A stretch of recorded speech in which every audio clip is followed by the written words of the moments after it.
There are also tax advantages for the investor. Tax shelters used to be a common thing. Don't forget capital gains in the 1031.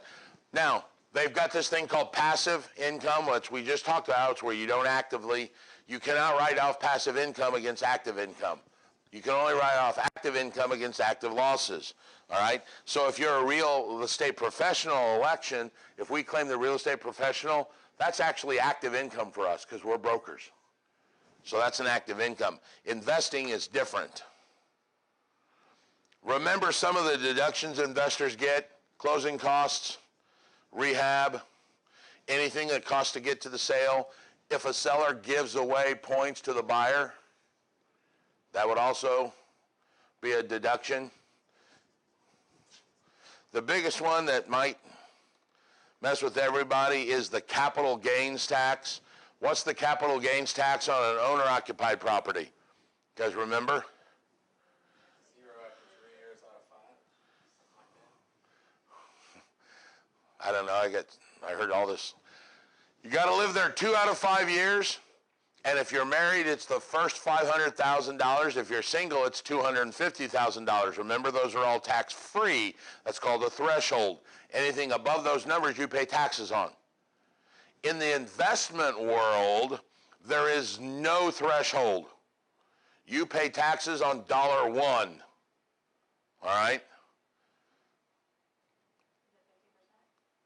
Right now, long-term capital gains is 15%. That's the federal number. But remember, we got other stuff added into that. You got state taxes. You got the Obamacare's 3.8%. So it turns out to be about 22.4, somewhere around in there. For long-term. Long-term is defined as more than 1 year. But there is a way to not pay taxes for your investor. And this is something you guys need to think of. What is it?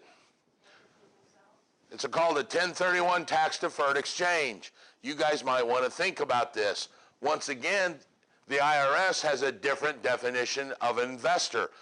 A guy that calls himself an investor that flips properties, according to this rule, doesn't count. 1031s do not count for people that buy property with the intent to resell. They are only investment grade, which means you hold them. All right? So somebody that's I'm buying this HUD home, I'm going to put money into it and resell it. He can't 1031 because he bought it with the intention to resell. Only a landlord can do a 1031. And a 1031, basically the short story is they get to reinvest the capital gains they earned into the next property without paying any taxes on it, which allows them to pyramid up faster to bigger properties.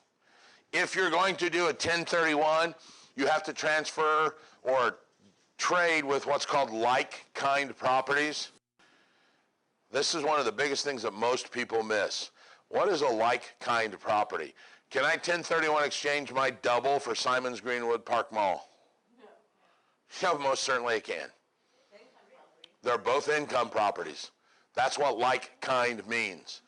It does not mean strip center for strip center or office building for office building. It means property held for investment and property held for investment. Matt's got a car lot that's an investment that he rents out to people.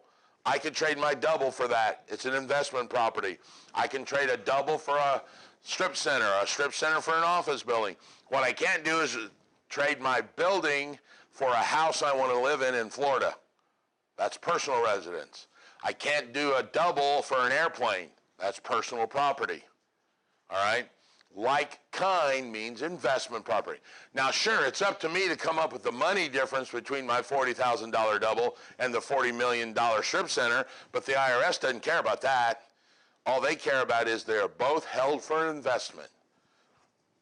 If you're going to do one of those, I would seek outside help. And furthermore, I did a course on it last year on CE, Continuing Ed, which is in my system. If you want to learn more about the 1031, we go into great details in that one. All right.